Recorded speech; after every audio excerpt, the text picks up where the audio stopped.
So for those of you that are confused about what's going on and why there is no Splatoon happening yet, Mizuno, a.k.a. Isabel, my treasurer for the Splatoon club at Purdue, is living currently in California because of the pandemic. Shoutouts to the Rona.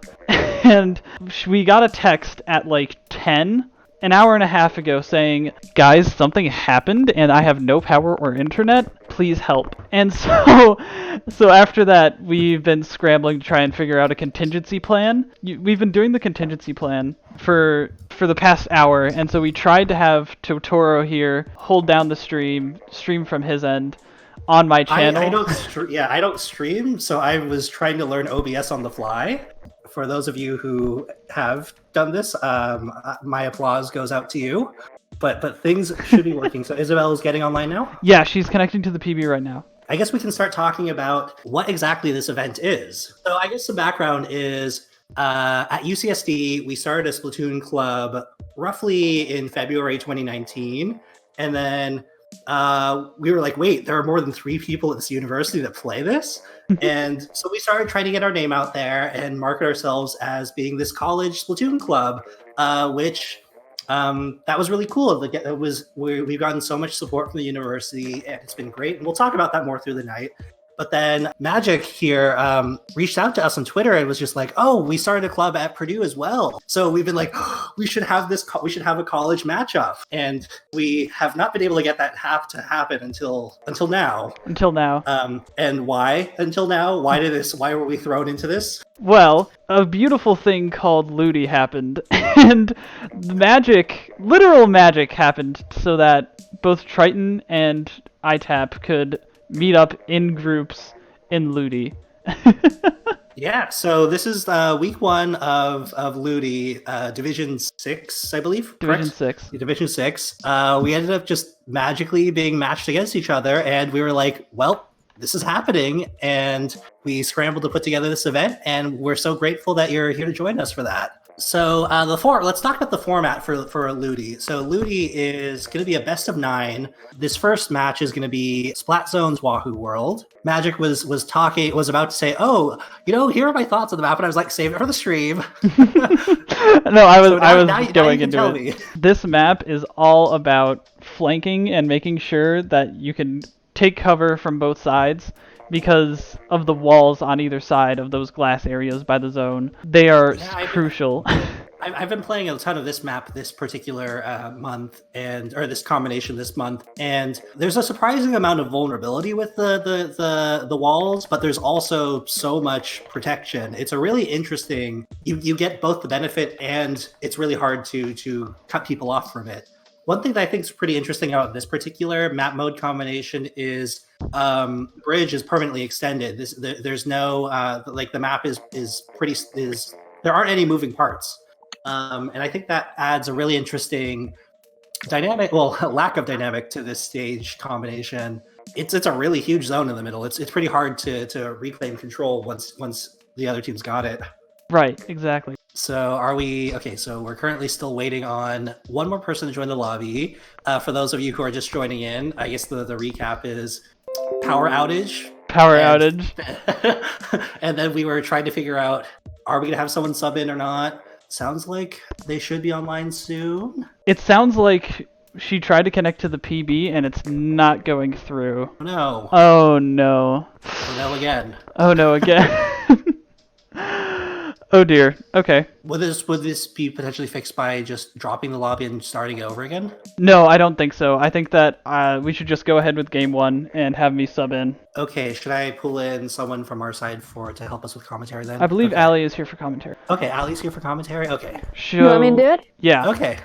So Magic's in Okay. Oh no, that's Ali that's joining in. Okay. So really why don't we shut down the stream again and start it on your end? Sorry, everyone. Again, we're gonna switch over stream to my side, and then I have to adjust some settings really quickly to make that happen. All right. Goodbye, everyone. Hopefully, I'll see you soon if Isabel gets online. Oh, okay. Is this working now? Commentary. EJ is testing. Okay, commentary works. Yay, Twitch chat. Okay. So here we're getting match 1 going. This first set is going to be Splat Zone's Wahoo World. And so I'm Totorobot from UCSD, and I'm joined with Ali from Purdue. And looking forward to seeing how this match goes. We've been trying to get this set up for like a whole like year, pretty much. Okay, they're heading in, and I don't have too much experience with commentary, so I'll do my best. I did participate in G7, so that was a lot of fun. Okay. So because of the technical issues, Magic is subbing in for Isabel. So here we have UCSD just heading straight towards the center, but Purdue is sort of taking both sides. UCSD has control, but they lost control.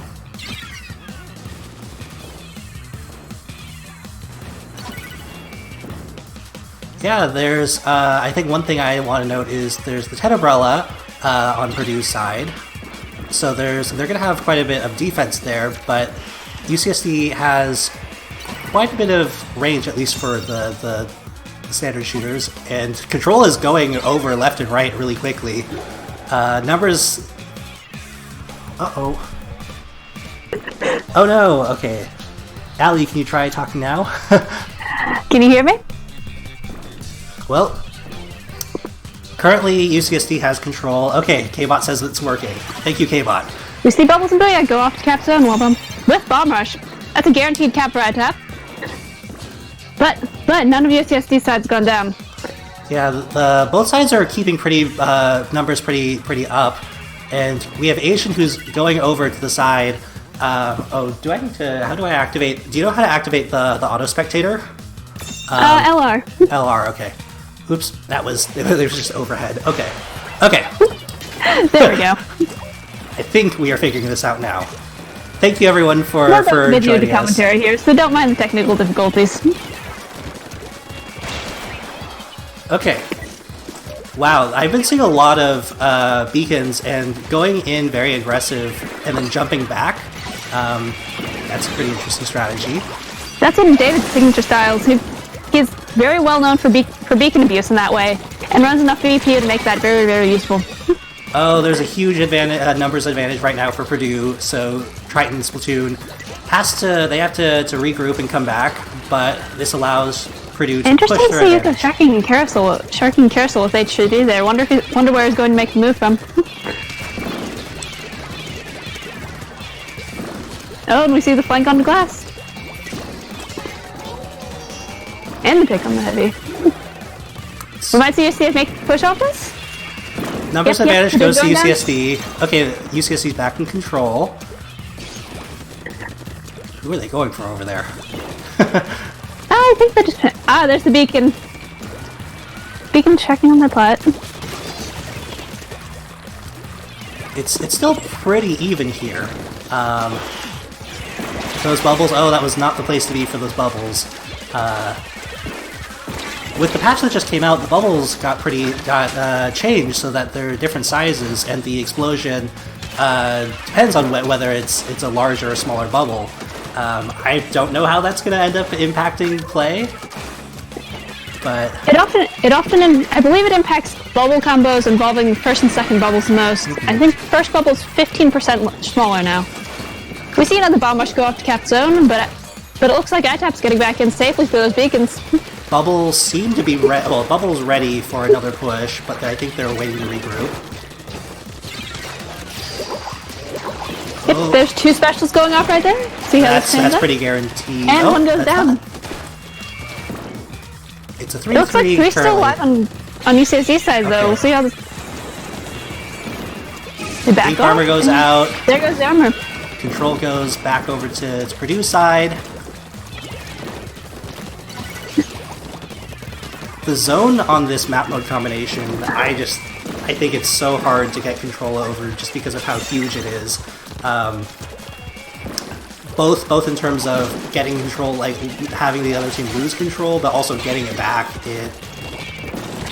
It's unique in terms of it being, I believe, the only circular zone, but it's also very vulnerable to bomb rush on there. I know Magic gets caught out there, but good. And there's section rushes on both sides. There's a lot of coverage with these specials. There goes an Ink Storm. That's probably not going to be enough to Loot get control over, but we'll see. They at least lost control. Okay, and then UCSD should be able to get control back here. With that bomb rush 15 going seconds up. left, so this is going to be Probably going to overtime. CDS on clean flank here. The gun gets up. So ITaP is 2 down. They're going to have overtime to take back over zone. So we'll see if they can regroup for a push, or if they'll get completely locked out here. It tends to happen on Wahoo. Yeah, so this is pretty exciting. We're in overtime. They just need 13 more on the countdown. Are they going to make it? It doesn't look like they're going to be able to. They have to go for zone now. It looks pretty. Oh, they're trying to get the specials out, and Triton ends up taking the lead. That was a really cool overtime comeback. hold by UCSD. Oh, that was a really exciting match. So,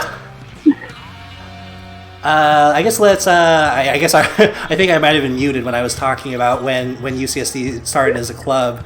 So UCSD has 6 colleges, each having sort of different general requirements, and one of them, 6 College, is known for sort of being like technology and like 21st century education focused. And so there's the 6 College tech committee hosts this event every year called the Winter Game Fest.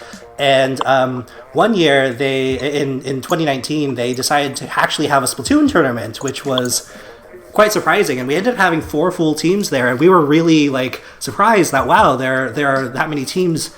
Oh, do we know what this next map mode is? Oh, okay. It looks like Isabel's alive.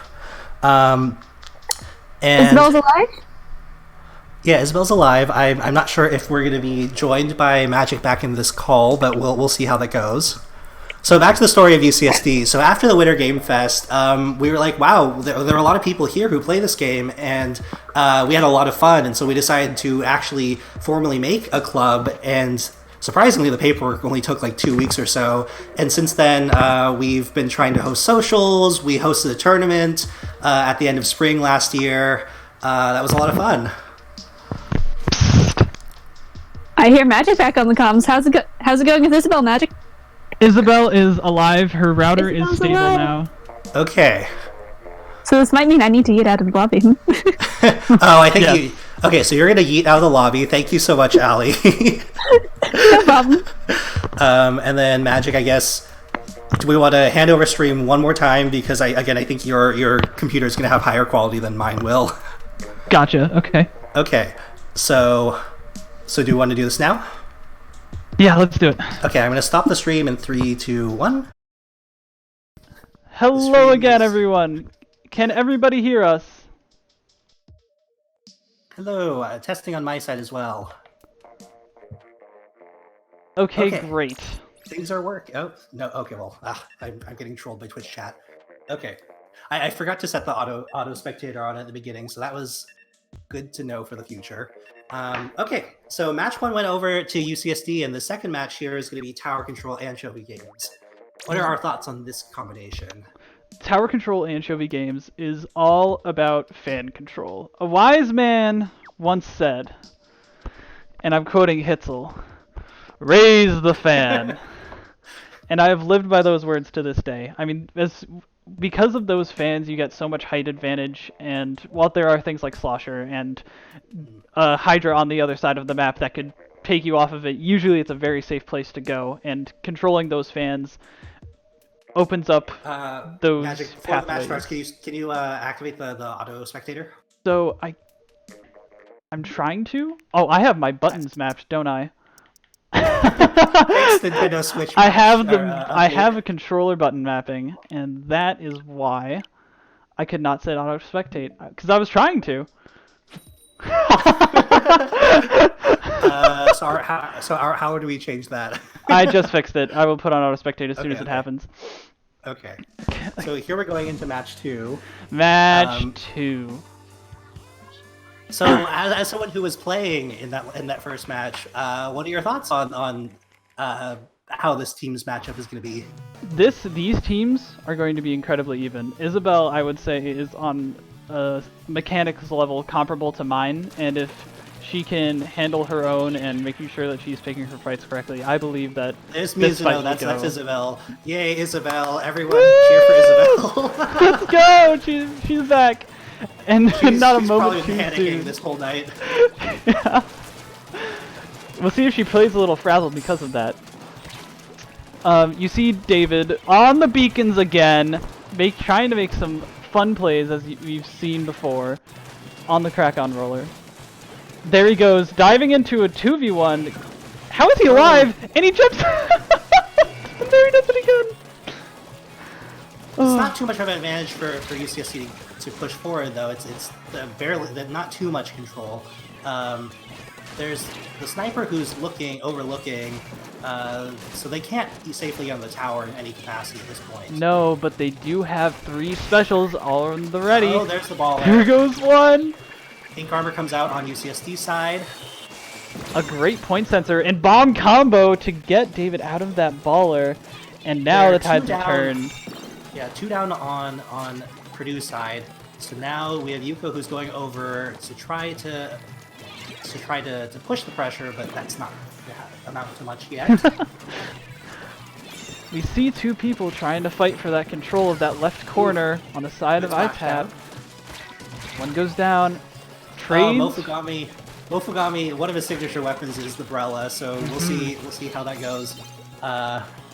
This is a very scrappy game so far, and I like to see this. I like to see this from these teams. It means that they're at each other's wits. Oh no! Isabel fell off while using the missiles. Oh, Well, I mean, the you missiles hate to were see it. appropriate. The stage drop, not as much. Okay, UCSC's trying to get on tower here. Trying to mount to push, but there is no paint in front of that tower. Ink Armor comes up. They're trying to salvage it. You see a jump come in. It seems like they're almost on the back foot. They're losing control of that right fan. Ooh, okay, Splashdown comes out. I see the vanilla splatter shot is an interesting choice. You don't see Splashdown too much nowadays, but AZN is doing very well with it right now. So Sharky here trying to stop them once they get onto the tower. A safety splashdown, creating a safety net. One row behind! Okay, that was a high quality gameplay of Auto Spectator just sort of sitting there with someone just sitting in the ink. Those were 2 great sharks, and the fact that 2 of them were able to pull that off was impressive. But I mean, they just have so much more paint on this comp from UCSD. Yeah, UCSD has to figure out how to answer the charger before they're able to push forward. I think that's mainly the difficulty. Although there's the charger has to jump back. Oh, That was the Stingray, charger okay. jumping back for the Stingray. Did somebody infiltrate Okay. their plat? It must have, or else he wouldn't have dropped there. David trying to stop Although the tower before the lead. Didn't Yeah, get there in UCSD gets the time. lead there.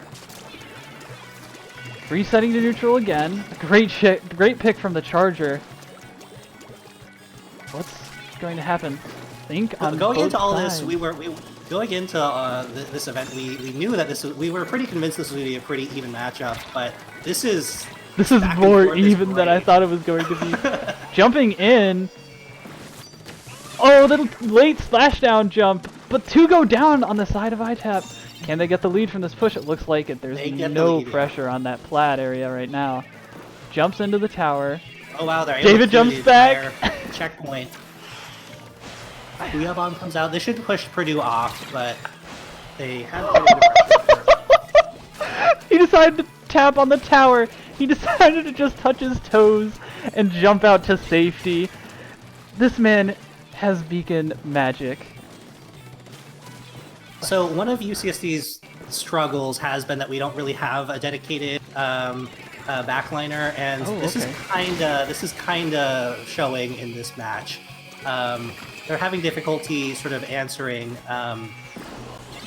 the aggressive calls, but there's not too much safety that they have from that. Right. Let's see if they're to get the checkpoint. Ooh, doesn't look like it with 14 seconds left. This is Nope. huge. This match is probably. This is over. probably done. An ITaP from Purdue University, looking like they're going to be taking this game back. One's on the tower. Oh, that was so clean from David.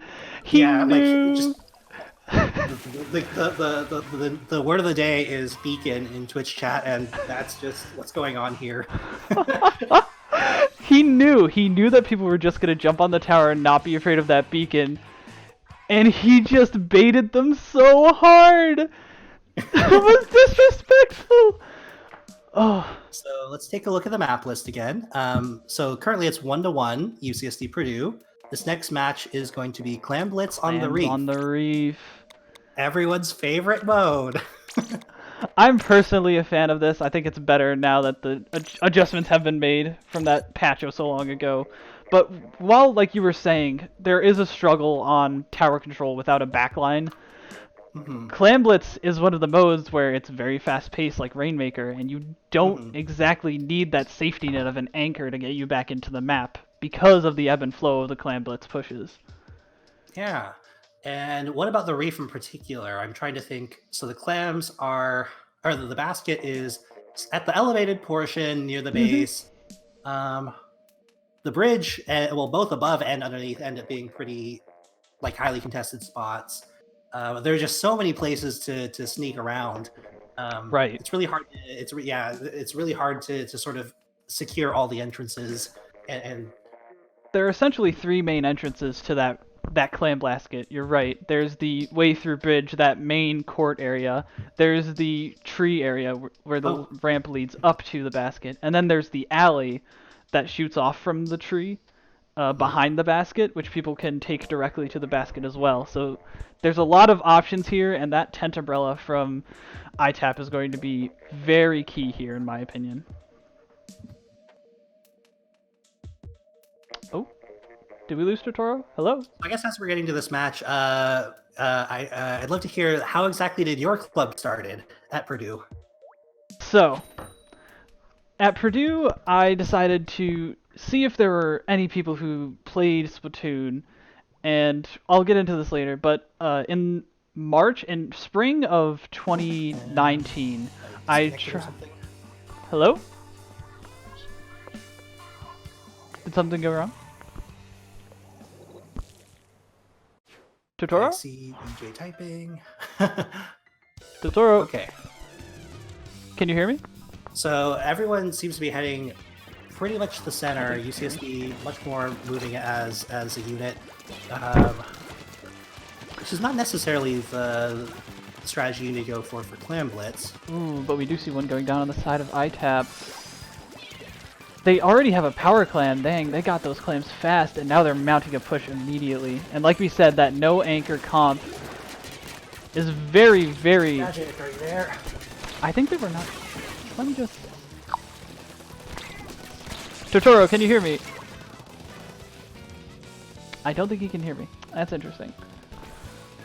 Oh. Can the chat hear both of us? Somehow my audio got muted, that's why. Oh. Well... UCSD coming from the depths with a push already to 40. And it looks like ITaP is barely getting control of their main, but there are still two people in car that they need to deal with, and these clams just keep coming in. ITaP clearly overwhelmed. Computers are hard. Computers are very hard. You see two marked on the side of ITaP, but it looks like they're just going down one by one by one. You can see the desync spawns on the side of ITaP as they're trying to get these picks. As Mizuno finally gets one. Doesn't look like they have the clams to back up this push right now. It looks like this is the end of this push, but it was a really, really huge push. Interesting. Okay, so how does ITaP answer this? It looks like they're just gonna have to figure out a slow push with a lot of clams. They do have all of their specials ready, and they do have 3 minutes left. One Swelchy's tasting down Isabel right now. Back off. Those missiles... There are 3 specials up on ITaP's side, so that's... We'll see how those end up getting used. Right. Those missiles kind of went to waste, but at least they gave them some breathing room. Oh no! Mizuno, turn around! The Swelchy's are right there! The H3 is right there! Oh, I can see this going down the drain already. Power Clam from UCSD. Missiles come out from the side of ITaP. Armor. Bubbles. In the court. They're creating a lot of space here, but they still don't have control of this bridge. Two go down on the side of UCSD, and a Clam from nowhere as Isabel gets taken down. Although there's a jump, and okay, it wasn't another super, so they were able. It wasn't a huge push, but hey, like, so long as the score is not down at 0, there's still a match going. Of course. 2 minutes left, though. They're gonna have to make a lot of those pushes if they want to get back up to UCSD. Clam Blitz is interesting in that, like, you have to make aggressive plays in order to come back like this, but making those aggressive plays put you at risk of just losing all the clams that you have in reserve. Right, and as we saw, Astrum went down there with a lot of clams and his baller to a Squelchy fight and was not able to secure a clear opening for ITaP. Missile's coming out now. Bubbles again. Good special coordination. Oh, they're able to sneak through, although they missed the throw. I think, was that an intentional throw to his teammate? I couldn't tell. But it might. I think they were trying to, but it didn't end up succeeding. No. And the Clam goes down. And you see UCSD impressively juggling 3 of their power clams. Astrum's trying to set up some mines, trying to get some intel. Get some paint on the ground. Sharky on this wall. Just barely gets clean pick, has the baller. ITaP only has 1 minute to make an 80-point push with 16 clams and 1 member of their team down. They're pretty much boxed in. UCSD has vision of pretty much every possible exit that ITaP could have on the map. It's a very, very clear discrepancy. Although that was a really, really good... The Slosher just walked up for free, it seems like. 2 go down on the side of UCSD, and 1's respawning. It's just that power clam left right now, but there's no clams on the side of ITaP. There's only 30 seconds only left. 5. Playing around that Tenebrella. They just have no paint control. Slosher gets a great pick on the bridge. Tent coming out, but there's a baller to the basket if they don't stop that. Jumps. No jumps come out. That was surprising. I thought that baller would get at least 1 person. 3 go down on the side of UCSD. They do have a power clam, so this is going to overtime, but it's gonna be pretty hard for them. I thought he was going down to that bomb. 1 goes So down on the side of Mario's ITaP. 3 go down on the side of ITaP. It's only a Tenebrella fending off. Oh, all go down, and the Booyahs come out. Oh man! And that's the match. You know, we said that those first 2 games were very, very close. That one seemed a little more one-sided on the side of UCSD. Yeah, it's sort of an inside joke with our club that our club is surprisingly good at Clam Blitz, and we're not really sure why. We'll take it.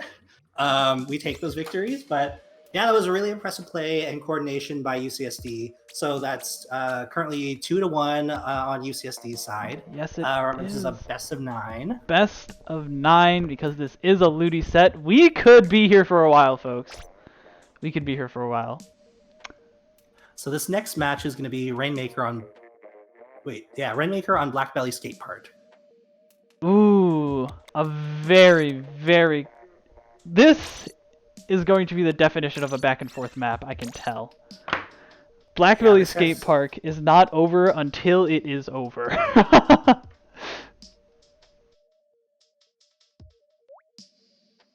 Okay. So I guess I was muted, so I didn't actually hear the story of how your club came to be.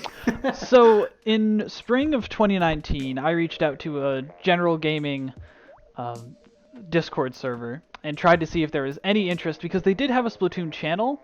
And so I piqued some people's interest, got a few people from around the area to come together, but nothing too big happened until the next semester in the fall of 2019, where I finally started to say, okay, I'm just gonna grab as many people as I can. Even if they don't play Splatoon too much already, I'm just gonna get them, we're gonna make this thing happen. And surprisingly, after a few Reddit posts, some more advertising, we were able to get this club running. We had consistently, 6 to 8 people coming every week. We finally got LAN mode figured out after a couple of trial and errors, because that was confusing as heck. I had to buy like what, $300 worth of equipment just to make that happen. It was a good time, but eventually we got things running. We were able to coordinate with EGTV to run a tournament within the group. We had 12 people have this sort of backyard baseball draft style tournament, and it went really, really well, and that motivated me so much more, and we've been going even stronger, well, until the corona hit. Yeah, we were able to have events, and we hosted a tournament at the end of our spring quarter too. That it was rocky as hosting a first tournament is, but we were able to get $300 from the university in prize funding, and that was we were super thankful to the university. And okay, so both teams just rushing straight to the center. Looks like ITaP has the advantage. Very aggressive comps from both sides. You see the junior, the dreaded junior, as most of the competitive players. Oh, who's trying to flank? Is that David on the sploosh trying to flank? Was that a squid bag? I'm seeing a lot of squidding going on right now. A very CQC fight. That Slusher got that pick on the sploosh? That was impressive mechanics. UCSD is singling them out. The 3 down on ITaP, so UCSD can get a pretty safe push here. Bombs coming out from Mizuno, trying to use that range, but a splatter shot comes into her bubble and pops it. Oh wow, no. I am surprised that Rainmaker was able to survive through all that. Oh, and that was a really well-placed splat bomb. As juniors do, as juniors are able to do. No armor pop from the junior, and it looks like ITaP is going to try and swing this Rainmaker left. Stingray coming out. Please ray the plat. Please ray that area to the right there, Ethan. Okay, he did. And a great push starting from ITaP. You see the hammer even come out. Oh, that splashdown was janky, but it worked. 2 down on the side of ITaP now, and it looks like they're just going to get funneled into on the pipe. Yeah, only Rainmaker remains. Going left on Blackbelly can be very good, but it takes the right time. That was not the right time. Yeah, the points just don't accumulate very quickly going that route. Oh, David going down on the sploosh again. Oh wow, that slosher, Brian on the slosher. Oh, a great pick from Ryan on ITaP. Okay, it looks like they're getting their footing. It looks like they're putting paint on the map, getting them out of their maze, and saying, hey, we've still got some fight left in us. Let's see what we can do. A lot of Rainmaker shots coming out from the side of UCSD. But ITaP, match is only half over, so there's together. plenty to happen. Ooh, no! 3 down on the side of ITaP, and it looks like Ethan's gonna have to use that Stingray effectively if he wants to stop this push. A bomb! A bomb takes him out! The Stingray interrupted in the middle of it! A bomb gets the Rainmaker from pushing too far in. They were able to inch up a little more and get that down to 27 remaining. On the topic of Rainmaker, there's an inside joke with the club where when we first started the club, we ended up having 3 people named Kevin. There was a freshman, a sophomore, and a junior, each named Kevin. And so initially we just nicknamed each of them Kevin 1, 2, or 3 based on their rank. And eventually we settled on the lowest Kevin in the totem pole, gets the honor of the title of Rainmaker Rainmaker carrier. So we have Kevin's 1, 2, and Rainmaker carrier.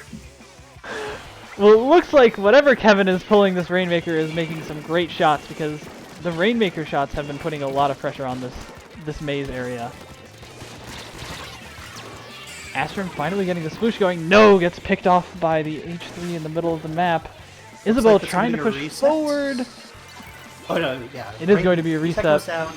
A wipe onto Purdue. Shoutouts to all the Kevins, as this Rainmaker push could be the last. Backed into their base. If you're at UCSD and your name is Kevin, we want you. Only the Rainmaker stands. They're able to sneak forward. A wipe for ITaP, but there's only a minute left. But like I said at the beginning of this match, it's not over till it's over. ITaP wants this victory, I can tell. They've been working a lot on their Rainmaker. They're putting together the specials. 2 go down on the side of ITaP. 2 goes down on the side of UCSD. Very, very close quarters fights between the Charger and the Squelchies, and the Squelchies gets the pick. It's only the Rainmaker left. They're He's just unable gonna have to to go make down. a push with this, but there's still 30 seconds left. It's unlikely for ITaP to come back, but we'll see how this unfolds. Wow! The Numbers dually jump advantage is still on tech! you to get UCSD. They've just been picking off ITaP so well, punishing each and every overextension. He's just gonna hold it in the mid area. Isabel trying to He's get the just staying pick. safe. That bomb's not gonna do it. Holy And that's game. cow!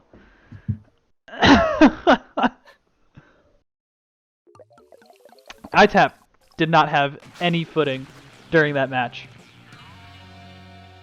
All right, so match 4 goes to UCSD. Let me take a look at the map list. This next map is going to be Splat Zones on Skipper Pavilion. Oh boy. There were even some decent score lines on the side of ITaP, but just nothing could get going there. What do you think? What do you think needs to change on the side of ITaP? And I know I'm asking you to look at things from the other perspective, but why don't we shake things up a little bit? Yeah. So ITaP seems to excel in modes where they're able to maintain. So I think so when they have a really strong charger and they're able to play really aggressive, yet like paradoxically safe with the beacon plays. Mm-hmm. So this Skipper has a lot of places where you can hide beacons, and also a lot of vantage points for a charger. So I think if ITaP's able to get control of the zone, I think their strength is maintaining control. Right. But with the comps I've seen, it's been more difficult for them to get the advantage to push forward. Right, yes. They have trouble breaking back in. Mm-hmm. I need to do lockout drills with them.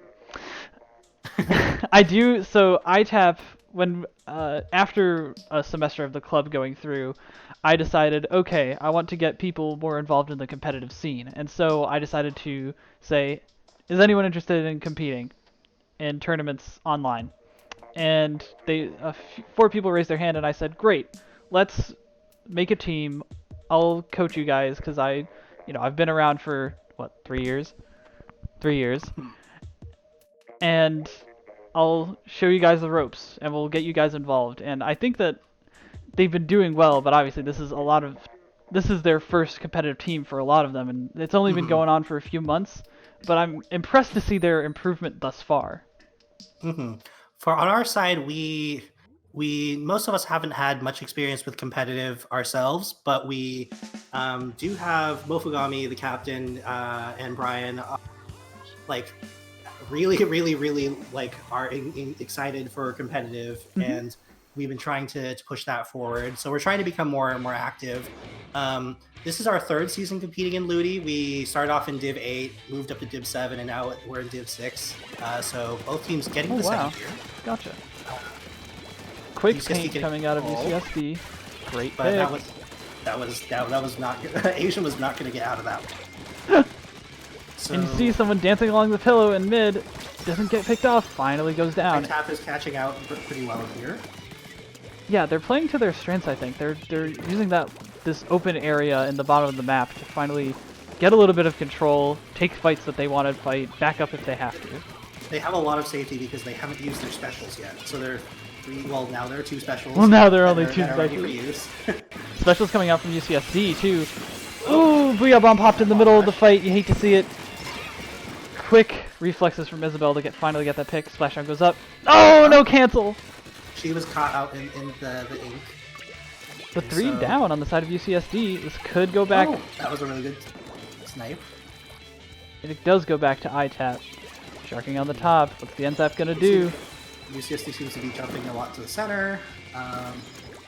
But that 10 umbrella is going to prevent much from immediately happening there. Right. That 10 umbrella can close off a huge portion of that choke point and funnel them into one spot. But this NZAP maneuvering around and able to prevent himself from getting picked off on that choke point. Hammer Oh. unfortunately dies right before he can throw it and gets picked off. Oh! 2 up on both sides, so this is going to be... Not much is going to happen in the immediate next couple of seconds. Except for the lead, of course, switching back to UCSD. So we'll A see. little bit of urgency on the side of ITaP. We gotta paint the Coming out, zone. they're trying to just paint it, yeah, trying to just get the zone. Ooh, a nice quick pick from Isabel. Oh, wow, so much jumping. Oh, the H3 getting caught out, and that was almost a wipe from ITaP again. This is a whole new team I'm seeing. Oh, dually duel. A dually duel? A dually duel up top? 2 go down on the side of ITaP. Armor comes out to finish up this fight. Paint all over the... Wait a minute. Ink Mines? Did Ink Mines just cap that zone? That was crazy. I guess they have 4 mines. Because I thought that zone was going back way sooner.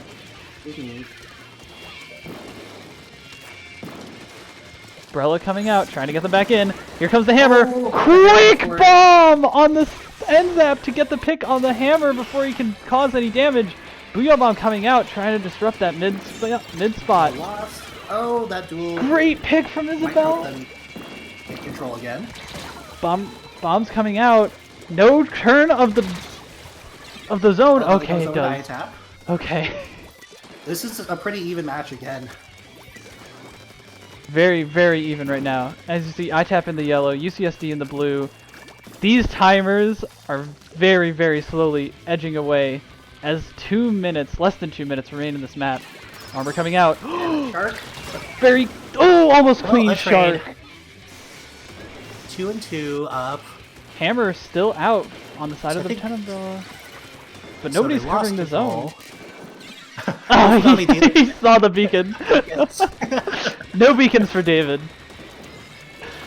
Well, he'll just place another, you know. That was And it a looks like very this is smart probably rain. ITaP. No! never mind. No, a very clutch from the 2 was players thinking very left. hesitantly, whoa. Mofugami! Mofugami! What are you on right now? What That was an that? amazing shutdown, and, well, they're still in it. This Squelchy player is cracked. Yeah, he has a lot of, like, dually highlights that are just, like, I'm so impressed. There are only 20 ticks left on ITaP to keep this lead. There are specials coming out, but a lot of people going down. That splashdown cancel hammer from comes the out hammer and was splash. great. Bombs coming out from the side of the Dapple Doolies. It's not going to be enough paint Keeps right control. now. 9, 8, 7. They just need to keep the zone inked. 4, 3, 2. No, it's not going to do it. Oh, wow. What in the world was that match? And if you're on the side of ITaP, that was the nail in the coffin. They saw victory fall from their grasp as Mofugami took it away from them. I'm floored right now. What's the next map? So that was match 5. Match 6 is gonna be tower control on Sturgeon Shipyard. So this is a match point potentially. It's 4-1. UCSD has the lead, and it's the best of 9. So one more victory, and that goes over to UCSD.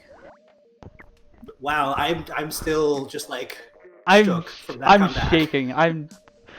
I felt like I was playing that. That was. This is best of 9. This is. Yes. Oh. This is Well, crazy.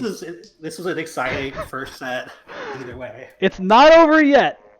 Purdue did Oh, yes, win their only game on tower control, and I think that they can do it again. They just need to muster their strength. Once again, like as I was saying, like I think that this is a good stage that has a lot of, particularly for the Charger on ITaP, I think has a lot of really good safe points for them to sort of be protected by their team while also at least preventing a push. I don't know too much about how that'll play into like pushing an advantage, but that's a numbers game. Whichever side has more people up. Right, especially with tower control because numbers are everything. Will Purdue do it? I'm I'm seeing a lot in the chat about whether or not Purdue's going to win this game. What does everyone think? If they're going to have to go on a 4-0 run. Something that has never been done. But I mean, I would love to see that. Like, I do think these teams like have really these are really great matches. I've been sort of excited every single time. So I mean, I don't want to necessarily cheer against my team, but I would love to see this go to Game 9. I would love to see this go to Game 9. Let's see more Splatoon, and as we see more Splatoon, we see the new meta Tri-Slosher come out from the side of ITaP. What will it bring? Behind the tower. Okay, 1 down on ITaP side, 2 down on ITaP, 3 down on ITaP side. Oh no, there's a lot of paint around you, Ryan. Okay, and the 4th person has to jump back to base. Holy cow, they just collapsed. Triton does so well collapsing on these little overextension. So they're at checkpoint 1, but they should be pretty safe for this first checkpoint. 2-2 up right now. Checkpoint 1. Let's breathe for a second. But it's already going down to 49.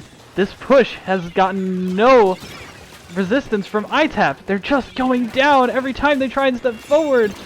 Isabel trying to make that K-shot work a little bit, but there's already 2 on her. Gets a trade finally. Good trade. 2 versus 2. Trying to pick off this person on the tower. Hiding in the corner. ITaP has a little bit of paint on the ground. Sturgeon is a very snowbally map. I'm seeing a lot of David in the chat. It looks like they have Stingray ready. That could be used if UCSD is able to push. That there's pretty much nothing they can do to get to the Stingray. There's one person chasing the Charger right now, and it's a Squelchies, and he gets out scot-free! And he's staying! He still wants more! He still wants more! Not only did he take out a critical player on ITaP, that Charger, that could very easily prevent them from pushing, he took it out while he had Stingray. That's a huge pick! 1 down on the side of ITaP again. Forced to jump back. Specials on the side. Storm coming out. We see the roller on the grates. Not gonna be too aggressive, or not gonna be too helpful for the push necessarily. It'll be good for defense, but this Squelchies has so much control of that wall. I've never seen a Squelchie have that much control of one single wall. The jump out. Beacon. Beacon. Another beacon. Place another beacon. Okay. Paint in mid. Paint in mid is good. Okay. You see beacons Numbers come game out. is even here, so. Oh, but there's one on that spinner for UCSD. ITaP just doesn't have, like, you're saying take a moment to breathe, like, UCSD's not giving ITaP to breathe. You're right. You're very, very right. It seems like at every angle, they're coming at them from every angle at every opportunity. Oh, but that jump scare roller tried to come at them from a new angle. Did not get the clean kill. Oh. 2 minutes left on the timer. ITaP needs to make some aggressive pushes here. ITaP needs to make some risky plays at this point. Their backs against the wall. Where their backs behind the wall, and then the dually is going around that wall. Oh, Baller is... Baller's pushing way up. Jump out from the Charger. Ray comes out. 1 down on the side of UCSD. Splashdown on the court. What can ITaP do with that number there's a lot down? of scrapping, but they aren't going down yet. This is a good sign. You don't see... for a lot of this game, I saw numbers advantage on the side of UCSD and... I spoke too soon. Charger gets a clean pick. Roller gets a clean pick on someone who is sharking. UCSD trying to just keep up the aggression. Keep up the aggression. Trade from ITaP. Trying to get their footing, and another pick comes out. You can't step up that far. A great pick from the Charger. Wait a minute. Wait a minute. This is an opportunity. Can they take advantage of it? A splatter shot's coming up the wall. I can already feel it. Splashdown gets 1. Oh, and I think he knocked the other one off the map. 40 seconds left for ITaP. And UCSD has the push. That ledge really is not as safe as like before the match I was talking about how that's a safe ledge. It really is not. It's really not. Not when you have a team that knows that people are going to abuse that ledge's safety. And Mofugami just gets out safe, like, just dodging everything and dodge rolling. One pick for the roller. Luna takes out the roller. They have 15 seconds to get on the tower. That's only the charger left. They're going to have one chance at respawning and getting on the tower, but I don't think that ITaP is motivated to get on this tower right now. The first ever collegiate Splatoon 2 showdown is going to go to the side of... Wait! Oh! Not quite soon enough. UCSD takes home the victory against Purdue. This time! Wow, that was really an exciting. This was a really exciting set. I'm so glad that we were able to get this to happen. I am amazed that this set was able to happen, considering everything that was going on. Well, it's just time zones are, the enemy of humanity. Surprisingly, there are a lot of people at Purdue that went home to California. Oh, goodness gracious. So, one thing I kind of want to ask about while we have people here to chat about, like, so what sort of, how's the support from the university been for your club? The support has been overall pretty okay. You know, it's nothing incredible. You know, we're still just a generic club in their eyes, but at the end of the day, they are giving us rooms to play in, monitors to play with. A conversation point I kind of want to bring up is something that we're super grateful to UCSD for is we had the opportunity to go to Genesis 7, paid for by the university. We applied for tournament funding and got $3,000, and we sent up a whole team to that, and it was an incredible experience. And I got to meet a bunch of the people who are in this chat right now. It was awesome. Again, since we're pretty new to competitive, we were pretty much blown out of the water, but it was a lot of fun just getting that experience. And now that we're taking this much more seriously, we're hoping to move forward and improve.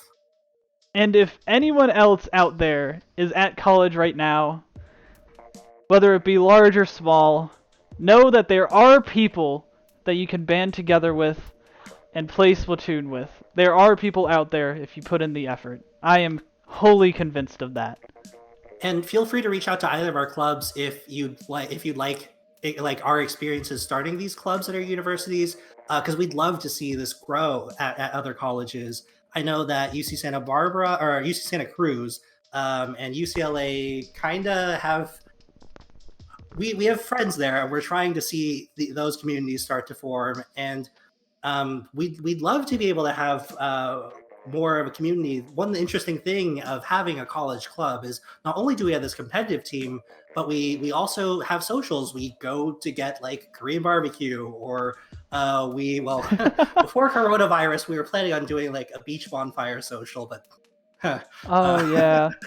No, some things that our club does is, like we said, we have those in-house tournaments that are streamed by EGTV. Thank you so much to EGTV, by the way. And, we go for dinner beforehand. We make a night out of it. It's a very fun, community-driven engagement. Oh, one event that we did that was pretty fun was also a salmon run tournament. Really? Or not a tournament, just a salmon run social queued up together and just all like cowered in fear together. But honestly, I love seeing everyone at Purdue every week. It's so much fun to just be around these people who I really feel like I can connect with because I put so much time into the game. And it's so great, and I want people to experience that. I want people to have that opportunity for themselves. All right. I'm not entirely sure what more given the chaos before all of this stream, we didn't actually have too much time to plan what to do on this, talk about on this stream. No, definitely not. What other talking points do you think would be fun to talk about? I know I need to plug Riptide. EGTV is putting on an event that is both Smash, that is all Smash, Rivals of Aether, Smash Melee Ultimate, Rivals of Aether, Splatoon, and I believe there are more side games to come in September. It has not been canceled yet, but if I'm going to throw it out there, like UCSD went to G7, Purdue is hopefully going to be able to put out a team at Riptide and I want to see everybody there because it is going to be a great event. Yeah, Riptide sounds awesome. And are what other events are your teams or tournaments? Does your team have their eyes set on to be participating in the short-term future? So none of my teammates stream right now, but I do sometimes stream for them. Okay, but links are fine. So we do play in lower level tournaments such as Young Ink, Low Ink, not Young Ink. Young Ink was a very old tournament. Low Ink happening tomorrow. We're also sending 2 teams to that, so we're looking. That'll be fun. So Low Ink definitely different tournaments. The Splatoon amateur circuit has been going strong for a little while now. Corona kind of threw a wrench in that, but they're back at it. I also want to give a shout out to Ninehold Reigns. I got to meet him at G7. He was I asked for advice on what are sorts of events that we could send our team to just get more consistent practice. And another one that he mentioned was Saturday morning coffee. We haven't tried that out yet, but we're looking forward to that. I just met so many wonderful people at Genesis 7. I really, really hope that everyone can come back together at Riptide. It'll just be so much fun. I highly, highly agree. Highly agree. So, do you have anything else to put forward? Anywhere where people can follow you, Totoro? I don't really do much in terms. Just follow our Twitter at Triton Splatoon. And that's I don't need to plug my personal because I just post Tetris clips.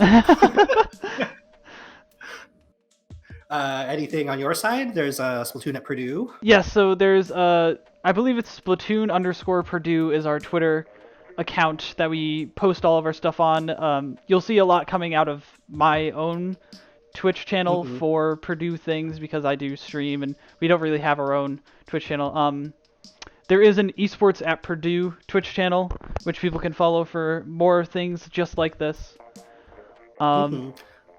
Yeah, also, I guess a shout out to Triton Gaming at UCSD, the general gaming organization. Unfortunately, the main event, the Triton Gaming Expo, was canceled for this year, but we're hoping to continue hosting public prize events in the future in the Southern California area. So if you're in that area, I guess shout out to the SoCal Splatoon Discord server for also being pretty awesome. A fun group to hang out with as well. Wait, I'm just plugging people. I'm getting pings. I'm getting some pings here. Oh, people are saying more matches? They want to keep going? Is everybody okay with keeping going? So let's, you know what? Oh, they want to finish the set out for fun. For fun, let's finish out the set. All right, so the next LUTI set would be Clam, Blitz on Piranha Pit. Piranha Pit. All right, so we're gonna have more Splatoon. Keep the show going. We're gonna keep the show going. 9-1. You can't get 9-1 at this point. 8-1. Well, I mean, you couldn't get 9-1 to the best of 9 anyways.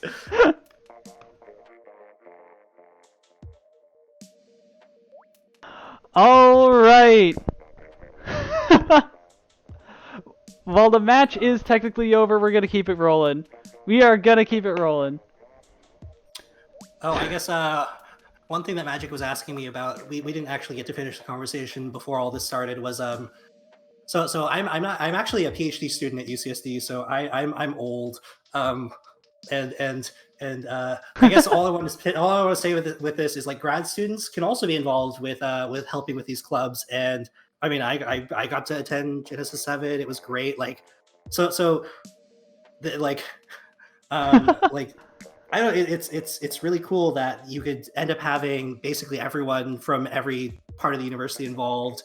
And yeah, we've just been able to grow a community from this, and we're really excited that we could keep having private battles and have our server be pretty active and playing just fun comps all the time. Another thing I want to point out right now is that Cuber brought up a great point in chat. There are local Splatoon discords. While Corona is currently preventing us from meeting up and doing things. There are local Splatoon Discords, and even if you aren't in college, you can get involved with your local scene. So please do, because it is, again, a wonderful thing to be involved with. Clam Blitz Piranha Pit. This is the next episode in the redemption arc of the ITaP Splatoon anime. So there's the, I don't know, I'm mainly saying this because there were a surprising number of people in our club that didn't know this fact. But if you have your team's colored ink on a clam, you'll have the circle be visible globally on the map.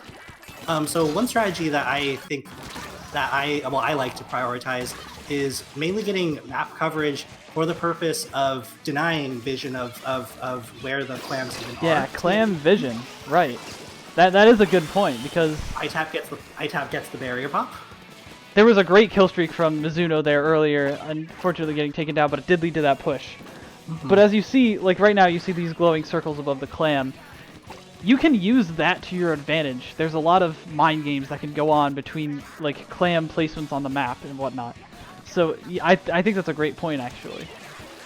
Like there are times where like maybe my team will get wiped, but we have sort of ink coverage on the map, and so the enemy team, even though they have the numbers advantage, don't know where the clams are. Oh well, that's a great splashdown cancel. That was great. Wow, great one from Isabel there. Can I just point out right now, I didn't even realize this because we were talking, they have 2 backlines. There is an Explosher and a Heavy on the map on the side for ITaP, and they're doing pretty dang well with it right now. Oh, I spoke too soon. I really should stop talking. 2 power clams available. There's still a lot of pressure on the side of ITaP. Okay. They do get both clams in. Although it kind of costs both of them. They cost both of them their lives. Yeah. Yes, cost both of them lives. ITaP was able to sort of shut that off before it was able to get that much more progressed. Right. A quick but solid push from UCSD, and again a very even match right now. Piranha Pit is a very interesting map when it comes to Clam Blitz, because it's just so large. It takes so long to get from one basket to another, you know? And that is a big deal when you're trying to transport the clam that comes from the bottom of the basket over to the other side of the map. A lot of times you're just going to let the other team back in, and so you have to be really, really careful with control on this map. What I'm interested in is, it seems that the weapons that the ITaP has don't have very, like, they're on the heavier, like, class of weapons, so there's not much sort of mobility on their side, which can be really tricky on Clam Blitz. Right, on a mode where you need to be constantly moving. Baller going in. But I guess baller pushes are the way to solve that if you have a brush play. Super jump. A Booyah comes out too. Power clam. It doesn't. It's gonna be a tough one from Ewang. I don't think so. West side. We can set this party off. Chat's popping off right now. Thank you for everybody in the chat for having such a great time. Alright, back to neutral. There's a lot of clams on UCSD's side. Wow, 28. I don't know if I've seen that many. Oh, well, no longer 28. Armor comes out again. That's a double armor comp, too, from UCSD. Armor has been working in their favor, I think, for a lot of the set, and so that makes sense for them. They know how to capitalize on armor, because they've been winning a lot of their fights, so that just enables them to get into more. Makes sense. Especially that right there, when they pick off someone. 29 clams to 0. This is where ITaP starved of clams. There just aren't any that are available for them to get to. A splashdown in the middle of a Booyah, and he lives! Well, there was a baller in there, too. It was just specials all over. UCSD breaks the barrier, but there's not going to be much follow-up here. Even though they had the 29 clams, by the time the barrier was open, not that many. We're able to make it through translation, we'll say. Auto spectate, can you please show us the action? Thank you. 96 Gal getting a quick pick on Mizuno. 2 down Team on Carver the coming side out, and that's another basket Wait a break. minute. Where was ITaP? He just got it for free. Yeah, I'm not quite sure what happened there. There was it looks like they were Beacon. pushing and they were trying to basket rush, but did not exactly work out for ITaP. Well, I think if vaguely what I think I saw was UCSD had a power clam, and then ITaP shut down the power clam, but then someone picked it up and was able to transport it. Gotcha. So it's overtime. Very good bomb. 2 jumps. Oh, 1, wow, 2, 3! they take the lead. Holy cow, there was no stopping that one as soon as it got set in motion. We'll count it. You know what? We'll count it. Put a 2 on the board. Yep, keep track. At this point, we're seeing how the set turns out. Pugs in the really chat. exciting matches. The redemption arc, right? All right, the next match is going to be Rainmaker on Starfish Mainstage. Ooh, this is also a map that can go back and forth very, very quickly. The chat wants Turf War. Turf War! Turf War! You know what? No, I've been trying to convince our club to not have a Turf War tournament, but have a Squid Beats tournament. Dude. I would not win. We actually have an OSU division at UCSD, and the people who play that are just like, I don't know how they do it. It's just so there's a division? Yeah, there's at UCSD, every video game club is a division of Triton Gaming, and there's a whole dedicated OSU division as well. People are asking for so much in the chat, but that's really cool. I've not played OSU yet. I hear it's a very popular game, so I would be interested in it. But yeah, this is crazy. Well, something that comes to mind from the chat is maybe our clubs could do like a joint like Splatfest social. A joint Splatfest social. Interesting. We'll talk about this offline. We'll talk about now you're giving me a lot of ideas. Also, I want to quickly thank everyone who's followed and put bits in the chat. Thank you guys so much. You did not have to do this. So yeah. Team Ketchup. Yeah, it's so crazy that there even is a Splatfest coming up. Like, I did not think that it was gonna ever happen again.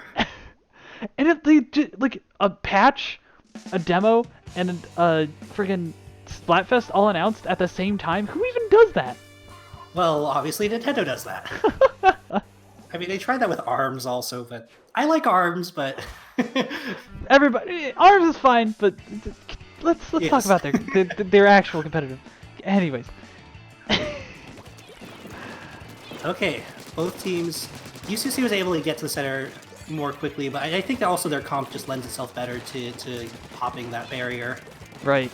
There's a dynamo on the side of ITaP.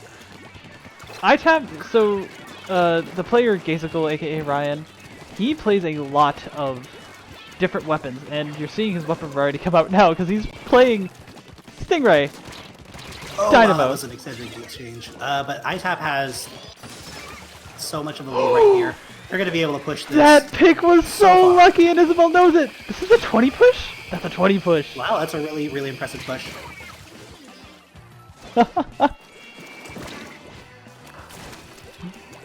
That pick earlier that I gasped at, I did not even see the person sharking there, and I don't think Isabel did either. Oof. Big oof All from I that can say bomb. that is oof.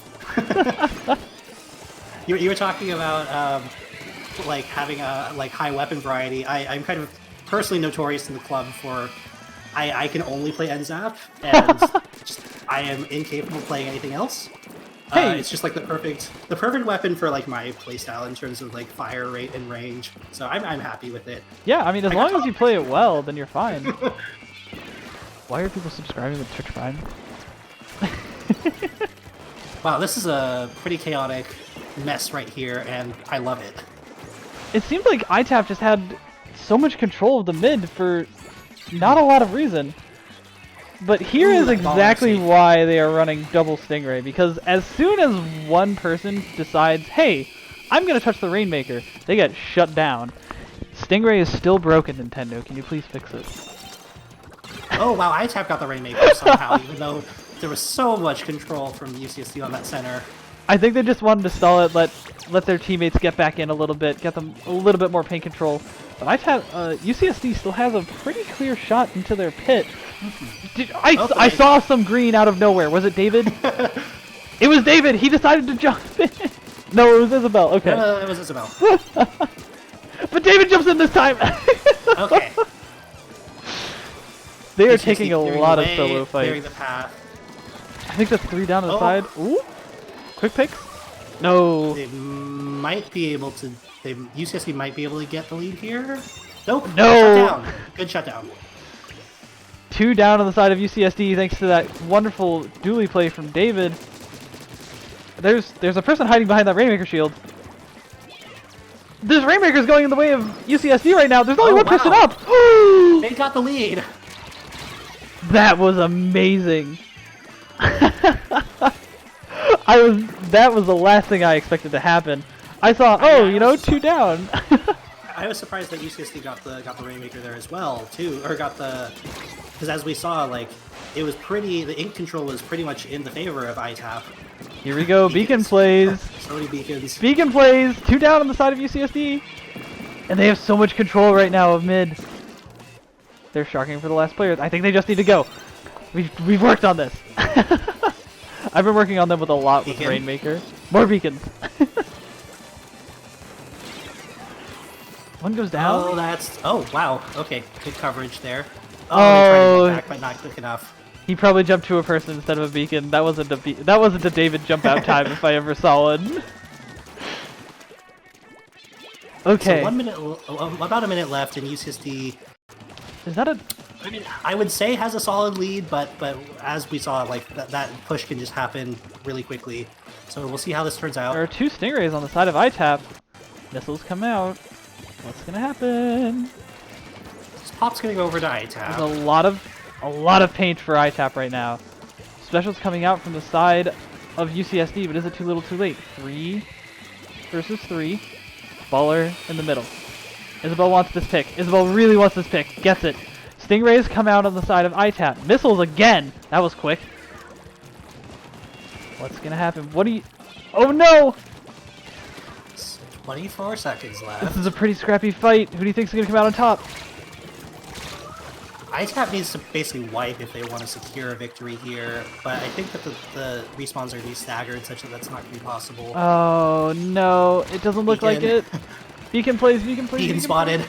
There's a Ray! There's a Ray out. They need to clear the way to the Rainmaker. Somebody needs to pick it up.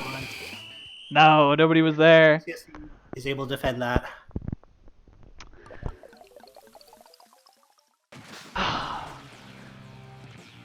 I don't think the Dynamo was the play. I love the double beacon. No, you know what? It was fine. Everything was fine except for that one great play from UCSD to get that wipe. UCSD just had good defense there at the end. Yep. Okay, so the last match of the set, before we may go to Turf War as the chat is requesting, is Splat Zones on Musselforge Fitness. Ooh, now this is a map that is very, very closed off, but doesn't appeal too much to backliners. What do you think about this map? What do you think is the key to victory? So on Splat Zones. I don't know. I'm really bad at this matchup, so I can't really give much advice. People can get very easily locked out on this map. This does have a really safe spot for Charger. This is also a map though that this has a lot of vertical components. There are the valleys on both sides, and it's just you can easily dip behind a wall and just entirely be at a different elevation. I think there's just a lot of vertical variety portions to maneuver around. Right. But at the same time, when you're coming back into the map, there aren't too many high grounds to take hold of to get back into that main area, right? When you're fighting from the other side of the bridge, it doesn't correlate. You know what I mean? Like Like, there's no advantage that you have being on the other side of that bridge. Yeah, and this map has this particular zone is pretty wide. I don't know how that's going to play into this. It depends on what the comps are, really. Right. As we go into the match. Comps are going to be everything. As we get into the last match of the LUTI set for the first ever Splatoon 2 Collegiate Splatoon Showdown. All right, so let's look at the comps here. Can I get some poggers in the chat? Try on the side of UCSD. Double backline. This is a much shorter range comp on UCSD's side. So if they want to really get the advantage, they need to go really aggressive into the enemy territory. But David's doing that on the other side right now, getting 2 very quick picks from behind. David on the sploosh, and everybody's popping off. Control goes back over. Control back over. Oh, you can't splash down cancel with the sploosh, buddy. I'm sorry. That's going to be the zone going back to UCSD. Isabel on the brush? I know she said she was a brush main, but even I wasn't expecting that.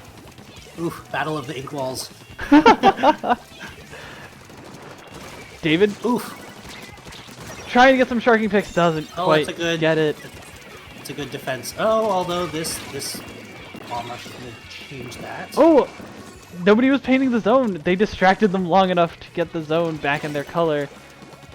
But it's going to go right back to UCSD. I guess the win condition you're talking about here is UCSD to throw those walls. Prevent the charge from anything. Thank you. People said not yes, but actually yes to turf war. So it looks like it's going to be not yes. Oh, the beacon shark? Sharking between 2 beacons? This man is performing beacon rituals right now, and I'm not okay with it. Okay, UCSD takes the lead again. Wow, it's really even match. Purdue barely gets back the lead. Oh, the bomb rush gets taken out. Explosion trying to sling some shots. Wait a minute, what was that? Did that bomb get him? Oh. Numbers advantage on UCSD. Oh wait, it was ITaP that got the lead, and then UCSD just got the lead back again. 2 down on the side of UCSD. Beacons to get back in the map. There's another wall. We see the marks from the Tenavissals. Battle of the walls, using the wall for coverage. He may not be able to splash down cancel, but he at least knows when to shoot. Oh, but another one! Get the splash down. And the lead is going to go back over. Once again. More specials coming out from the side of ITaP. I can't believe this comp is working right now. I know that both of these teams are doing some very quirky things, but this is still ridiculous. Oh, numbers advantage definitely on ITaP side right now. Splash down in the zone. 96. Although zone has not been captured again. 96 UCSD finally able to get the going numbers down. again. 2 down on each side. Is there enough paint? I don't think so. It's just the backlines. No, Okay, UCSD gets still control, in this. although looks like it's going to change hands again. What was I saying about splashdown canceling with sploosh? That's my bad. Oof. That was Quick pick not from the safest pick to David. jump in. What was that? Beacon. He saw the person camping on the ledge and decided to say, hey, I'm going to go over Oh. here and deal with this. But Tri-Slosher says, no, I So deal it's with 4 you. people up on UCSD to 2 people on ITaP. They should be able to get control of the zone here. Is that enough to keep control, though? They do seem to have a lot of control on their side of the map right now. 2 going down on the side of ITaP. Yeah, the numbers advantage on UCSD's side. Just maintain. Oh, that The bomb! The bomb was on the beacon! He knew! He saw the beacon! This game is so many levels. So many levels right now. Brush gets the trade on the Tri-Slosher. They need to cap the zone now unless they want to get the lead. The lead goes over to UCSD's side. So much damage from those missiles. They need Splashdown. Oh, the splashdown to cancel out the bomb rush. Very that smart. was a really interesting. Yeah. Oh, control's lost. The Control's 1 point lost. meme! The Oh. 1 point meme! Oh my god, they got it! There's only 30 seconds left on the map though, and they only have one person up right now. 1 point. 1 point, and the Tri-Slosh is starking on their plat. No, nobody gets taken out yet. He decided to walk over. He had the armor and decided to walk over. Sploosh trying to get the pick. No, Mofugami! Mofugami! Mofugami is the name of the set, and he's just dismantling ITaP right now. It's only the Charger, and that's gonna be it. Holy cow! Oh, that 1 point. The score may not point it out, but I honestly do think that these teams have such a great matchup against one another, and I can't wait to see what comes of it in the future. So energetic to watch, yeah. We're not gonna play turf. It is 1 a.m. for me right now. Yeah. Yeah, we should let people. We should probably let people sleep. But I mean, if people want to join in, I don't know. I mean, it's still only 10 p.m. on the West Coast, so if people want to hop into the Triton Splatoon Discord server, maybe we can keep hanging out after and play some private battles or something. And my own people are calling me out. Wow. Wow. That's all I gotta say. Wow. But I am as perfect for turf. Go ahead. So I think that's that brings the college clash to a close. I'm so glad that we were able to make this happen. Thanks so much for everyone, both on the UCSD and the Purdue side, as well as the entire Splatoon community for joining us tonight. GG's all around. The collegiate clash comes to a close. I love that alliteration.